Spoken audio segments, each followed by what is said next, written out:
Dito, Chico, obrigado. Eu queria antes de começar a falar qualquer coisa, dizer que é uma satisfação enorme para mim, agradecer os organizadores pela escolha do tema e dessa aula. Uma honra dar uma conferência no Congresso Paulista de Infectologia, que eu considero o melhor congresso de infectologia do Brasil hoje. E estar aqui também com uma quantidade muito grande de amigos e colegas. Então, isso me dá um pouco mais de tranquilidade que tenho uma claque aqui de amigos para versar sobre esse tema, que é vacina de dengue. Quer dizer que eu não escolhi o título, foi a organização que colocou, um alívio, uma preocupação, embora eu acho que está mais para o lado de um alívio, mas vamos levantar algumas preocupações durante a apresentação. Antes de falar, meu conflito de interesse, que eu sou o diretor do Instituto Butantan hoje, avisar que o Instituto Butantan não tem nenhum investimento em força de mercado, em força de participar de montar de vários boards, dessas coisas que algumas outras empresas habitualmente têm. Nós somos uma empresa ligada ao Estado de São Paulo, somos um instituto de pesquisa financiado pelo Estado e temos a Fundação Butantan, que recebe os recursos da venda das vacinas que a gente faz para o Ministério da Saúde e reverte isso para pesquisa, desenvolvimento e inovação. Antes de falar de dengue, não precisa dizer que é um problema grave de saúde pública, é a virose transmitida por artrópodo mais comum no mundo inteiro. Tem aproximadamente 3 bilhões de pessoas que estão suscetíveis a pegar dengue no mundo todo. E a gente percebe que esse número tende a aumentar com o aquecimento global. Essa é uma revisão que o Scott Weaver e o Márcio Souza fizeram, um brasileiro que está lá em Galveston, no laboratório do Scott, que fizeram uma análise de quais seriam os impactos do aquecimento global que a gente vem experimentando.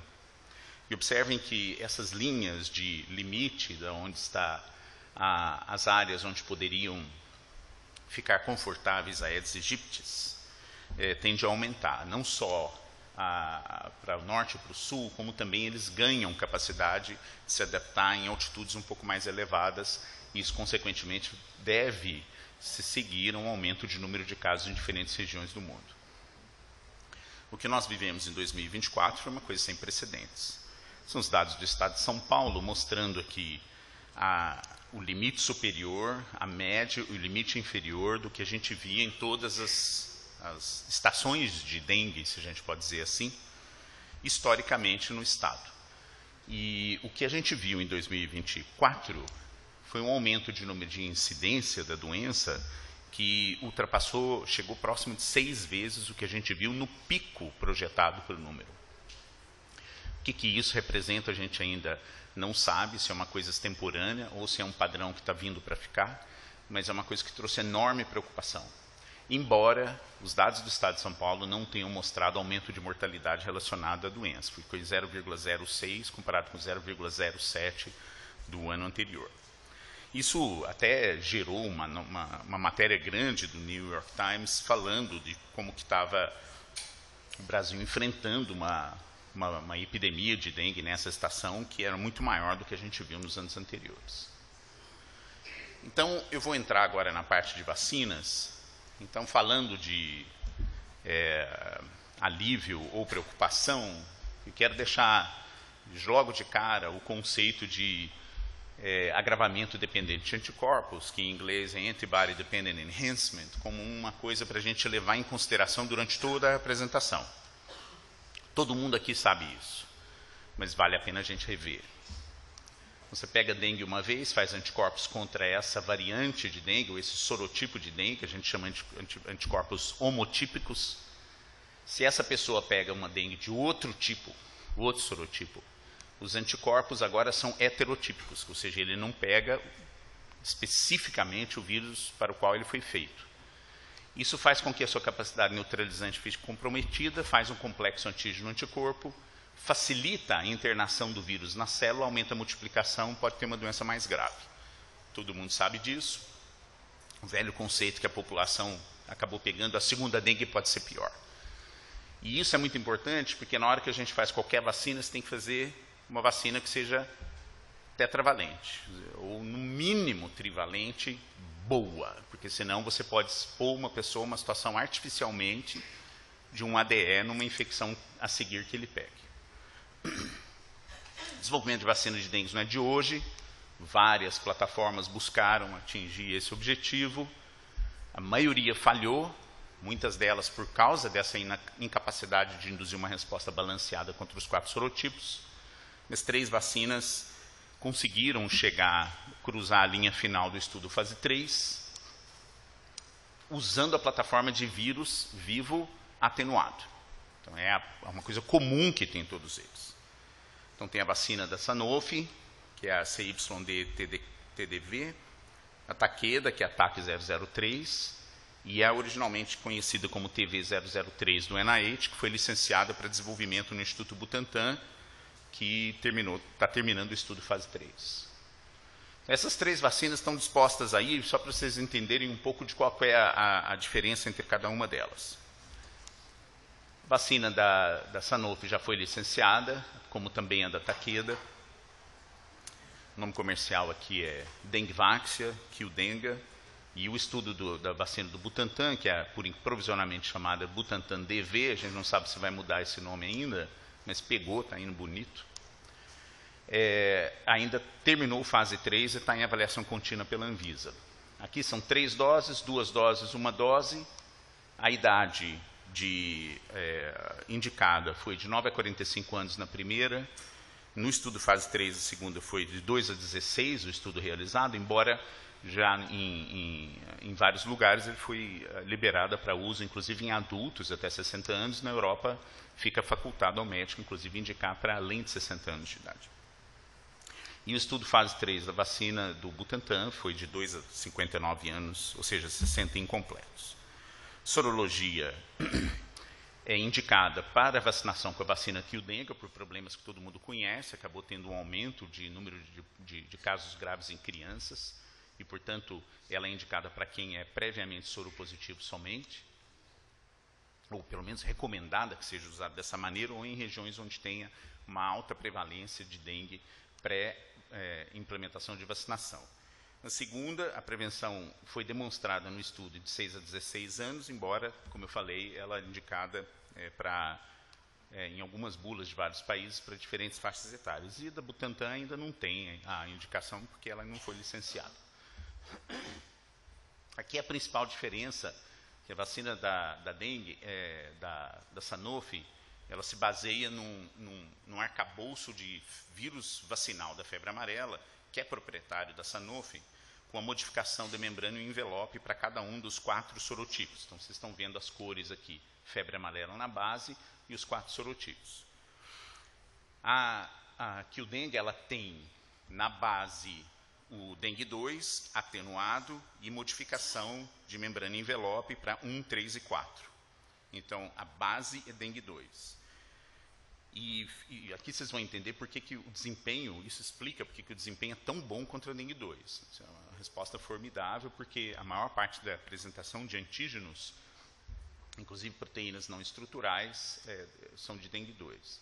Enquanto que a do Butantan é dengue 1 completo atenuado, dengue 3 completo atenuado, dengue 4 completo atenuado, e dengue 2 não foi possível fazer essa atenuação que merecesse participar da composição da vacina, virou um dengue 4 quimérico, que tem a apresentação de dengue 2 membrana e envelope. Essa vacina que eu acabei de descrever foi uma descoberta do Steve Whitehead, aliás, a única pessoa que nominalmente eu vou falar durante essa apresentação, porque teve uma quantidade enorme de pessoas que participou desse desenvolvimento. Liofilizada, atenuada, e o que eu queria chamar a atenção de vocês é que cada dose dessa vacina tem 10 elevado a 3 unidades formadoras de placa no componente de cada sorotipo.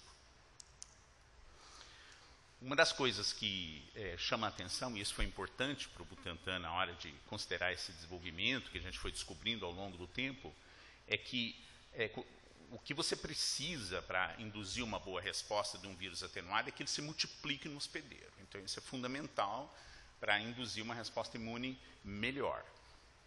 Todas as vacinas de vírus atenuados são assim, que a gente utiliza, inclusive, no nosso programa nacional. E a gente vê que, na Sanofi, a percentagem de pessoas que desenvolvem multiplicação de vírus está listada aqui. Da Takeda é principalmente dengue 2, mas isso é natural de se imaginar pela própria composição da vacina. E da do Butantan, em 2 estudos diferentes, a gente obteve, esse aqui ainda os dados com a TV003, quando estava com o Steve Whitehead, mas é fundamentalmente a mesma vacina, uma multiplicação de vírus vacinal dos 4 sorotipos muito melhor balanceada. Isso coloca como uma premissa científica de que possivelmente ela poderá ter um desempenho um pouco melhor, ou mais balanceado, quer dizer, não é melhor. Aqui os resultados do estudo fase 2, que a gente começou a conduzir ainda em 2013, que era um estudo bem complicado, com várias etapas, mas tinha várias premissas de verificar a tolerabilidade, a segurança, a imunogenicidade com os 4 sorotipos, comparar a vacina líquida, que era original do NIH, com uma liofilizada que foi desenvolvida pelo Butantan, e verificar se 1 ou 2 doses valia a pena. E os resultados foram muito bons. Primeiro, que ela foi bem tolerada, segura, imunogênica para os 4 sorotipos. Houve equivalência entre a forma líquida e a liofilizada. E não foi observado benefício com a 2ª dose. O que eu listei aqui foram algumas fotografias de uma reação à vacina que foi relativamente comum, especialmente em soronegativos, nesse estudo fase 2, que é a presença do exantema pós-vacinal. Esse exantema pós-vacinal é reflexo da multiplicação do vírus vacinal, muito provavelmente. E queria lembrar todo mundo que qualquer vacina de vírus atenuado pode dar exantema pós-vacinal, não importa qual. E a dengue não é diferente. E aqui a gente teve, em pessoas soronegativas, um exantema que ultrapassou 60%. Mas eu queria chamar a atenção que esse é um estudo fase 2 extremamente controlado, onde os voluntários eram avaliados por observadores médicos em todas as visitas. E, portanto, muitos desses exantemas aqui exemplificados não eram evidentes para o próprio paciente. A gente percebia quando fazia o exame. E aqui é um gráfico só mostrando, não vou entrar em detalhe, mas a distribuição de títulos de anticorpos induzidos pela vacina, mostrando que a maioria das respostas foi tetravalente nos participantes. Com isso, foi levada a condução do estudo fase 3, resultados publicados em fevereiro desse ano, mostrando uma eficácia vacinal global de 79,6%. Mas 10 dias atrás saiu o estudo, desse mesmo estudo fase 3, aqui no Lancet Infectious Disease, o Maurício, primeiro autor desse artigo, está aqui na plateia, que analisou esses voluntários por um tempo um pouco mais longo. Isso aqui é o detalhamento da distribuição das faixas etárias, do número de voluntários, as faixas etárias analisadas e os períodos de observação. Mas eu acho que está melhor no próximo slide, que tenta mostrar o que foi feito nessa publicação. Então, você tem, no estudo original do New England, você tem os voluntários adultos, tem aqui os 2 anos de segmento, as crianças maiores e adolescentes e as crianças menores. O que a gente fez nesse estudo foi cortar a data de 13 de julho de 2021 e aí analisou todo esse bloco de dados aqui que está apresentado nesse cor de abóbora um pouco mais escuro. Então, isso foi o que a gente acabou tendo na mão, aproximadamente dados de exatamente 16.235 pessoas participando, voluntários desse estudo, foram randomizados 2:1 para receber a vacina ou placebo. Então, essa foi a distribuição dos grupos, tentando verificar se tinha diferenças entre sexo, idade, raça, etnia ou exposição prévia à dengue. E o que a gente observa é que foi super bem balanceado nessa proporção de 2 vacinados para 1 placebo. Chamar a atenção que aproximadamente metade desses voluntários tinham tido exposição prévia à dengue e outra metade não. O que ajuda também a gente verificar o efeito da vacina em condições que respeitem essa distribuição em diferentes locais do mundo. Esse gráfico também está no artigo, mas ele tem muita informação, mas é muito interessante. Então, quem se interessa por aprofundar nesse tema, vale a pena dar uma olhada nesses detalhes aqui. Vou trocar para o lado de cá, porque eu não consegui enxergar tão longe lá.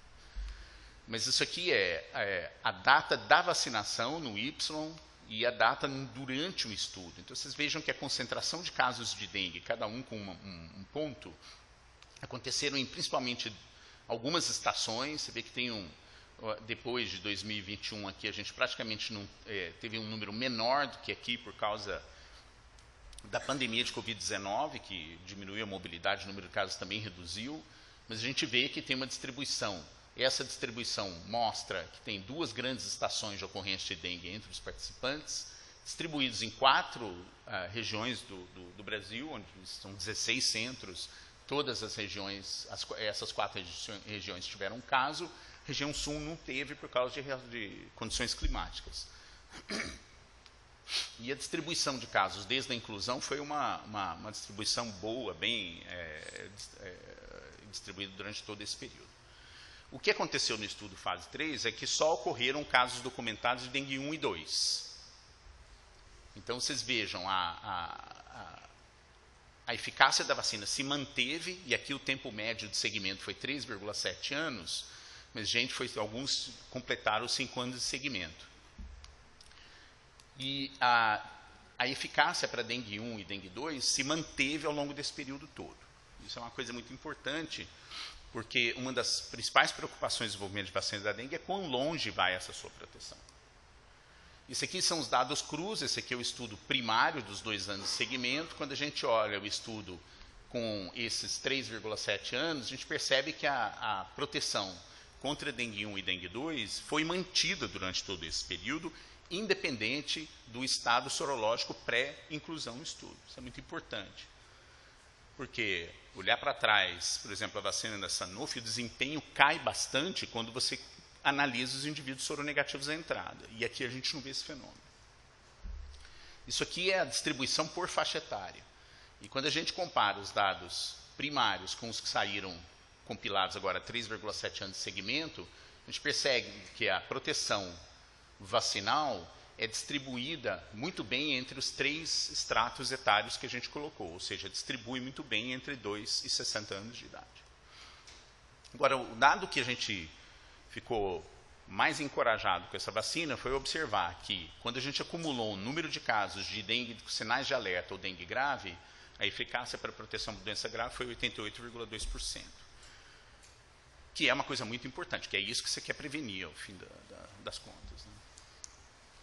A gente teve uma taxa de eventos adversos sistêmicos, né? Esmagadora maioria das vezes foi evento tipo 1, e esses eventos não tiveram uma diferença significativa entre os indivíduos que receberam a vacina e os indivíduos que receberam placebo. Lembra dessa distribuição, quer dizer, teve superposição dos intervalos. Agora, isso aqui é a distribuição geral, e eu marquei aqui o exantema, para mostrar algumas coisas curiosas. Primeiro, que lembrem-se que lá no primeiro estudo, o exantema foi muito mais frequente. Aqui, em pessoas que receberam a vacina, em adultos, foi ao redor de 26%, mais ou menos. Porque o rigor de acompanhamento dos voluntários no estudo fase 3 comparado com 2 é um pouco menor, quer dizer, as visitas são um pouco mais espaçadas e não todos eles passam por observação em todos aqueles momentos. Então, reflete mais a percepção da pessoa. Então, aproximadamente 1/4 dos voluntários adultos notaram exantema. E essa percentagem tende a cair à medida que você está indo para crianças, né? Agora, tirando isso, junto com o prurido que aparece, que é a esmagadora maioria grau 1, os outros eventos adversos foram considerados menos importantes quando comparados os 2 grupos vacinados e placebo. Então, em resumo, essa vacina com uma dose foi bem tolerada e eficaz contra casos de dengue confirmados virologicamente, dengue 1 e dengue 2 que ocorreram durante o estudo. Independente do estado sorológico basal e idade durante na inclusão, nos 2 primeiros anos de acompanhamento e agora estendidos para 3,7 anos de acompanhamento. Nós não tivemos casos de dengue 3 e dengue 4 observados nesse estudo até agora. E o estudo atingiu uma proporção substancial de cerca de metade de indivíduos com exposição prévia, ou seja, metade eram soronegativos, sem relatos de óbitos relacionados à vacina, e esse estudo ainda está em andamento. A gente já fechou os 5 anos de segmento de todos os voluntários. Agora, ao fim desse ano, vem o Final Database Lock. O ano que vem provavelmente, a gente vai publicar os dados completos. Então, voltando àquela matéria do New York Times que apareceu sobre a epidemia, tinha um parágrafo que eu puxei aqui, que a única boa notícia da dengue durante dessa epidemia, que veio do Brasil durante essa epidemia de dengue, foi os resultados do Instituto Butantan com a vacina, estudo fase 3, que tinha sido publicado em fevereiro. Então, isso mostra que as vacinas estão entrando na agenda de discussão de enfrentamento da dengue. Eu fiz um slide aqui agora, tentando fazer uma rápida comparação das 3 vacinas e mostrando os estudos, principalmente fase 3, os intervalos já comentei, e a distribuição de eficácia por sorotipo de cada uma dessas vacinas. Vejam que, de uma forma geral, a gente tem proteção. Aqui está faltando dados entre 3 e 4, e aqui essa proteção, a gente vê que, de uma forma geral, das crianças maiores, ela é muito balanceada entre as 3 vacinas, e a nossa vacina conseguiu. A gente não pode comparar, isso não é head-to-head, é só uma descrição dos resultados dos estudos. Atingiu uma eficácia em crianças menores, que é uma faixa etária de preocupação, muito boa, de 80%. Agora, o que a gente faz com dengue 3 e 4? Né? Quer dizer, quando a gente olha a vacina do Butantan, na hora que de lá no comecinho, a única quimera que a gente tem na construção da vacina é dengue 2. Ou seja, o dengue 2 não está totalmente apresentado para o sistema de defesa. Então, uma das preocupações era justamente esse calcanhar de Aquiles. Mas, durante esse estudo, fase 3 principalmente, a eficácia foi observada, inclusive, contra a dengue 2. Mas, como não tivemos 3 e 4, a gente pode lançar a mão de algumas outras informações. E uma delas que eu queria trazer para vocês são os estudos da Ann Durbin na Johns Hopkins, que desenvolveu um modelo de infecção controlada experimental em humanos para dengue 3 agora. Ela já tinha publicado para dengue 2 lá para trás, e esse é o dado de dengue 3 que apareceu no começo desse ano. Então, ela induz uma infecção, ela utiliza essa variante do dengue 3, chamada Sleman 78, induz nos voluntários participantes no acerto do modelo viremia, e aí ela fez um estudo. Ela deu a vacina de dengue, aqui ela usou o TV005, que tem a mesma dose do componente 3 que a gente usa na Butantan DV. E acompanhou 24 voluntários que receberam a vacina e 26 voluntários que receberam placebo. Quando ela vê os resultados, eu quero chamar a atenção para vocês que, para o dengue 3, teve 100% das pessoas do grupo placebo tiveram exantema, 85% tiveram viremia. Nos que receberam a vacina prévia à infecção experimental, 0. No modelo experimental humano de infecção controlada experimental, 0 caso, 0 de viremia de dengue, 0 exantema relacionado à dengue. Ou seja, isso é muito encorajador de imaginar que a gente vê esse tipo de dado e vai na linha do que a gente espera do comportamento dessa vacina para 3 e 4. O que o Butantan está fazendo? Está produzindo a vacina em frasco dose única liofilizada, estão melhorando nosso processo produtivo, sempre tende a melhorar. A produção já está em andamento, a Anvisa revendo os nossos pacotes, a gente pretende completar tudo isso até novembro, e temos a esperança, e fazendo um plano de aprovação e utilização da vacina a partir de 2025. Então, eu queria encerrar com esse comentário que eu trouxe aqui da ministra, que saiu ontem. O que vai acontecer em 2025? A gente não sabe. Nós vamos ter uma epidemia de dengue como a gente teve durante esse ano, ainda está...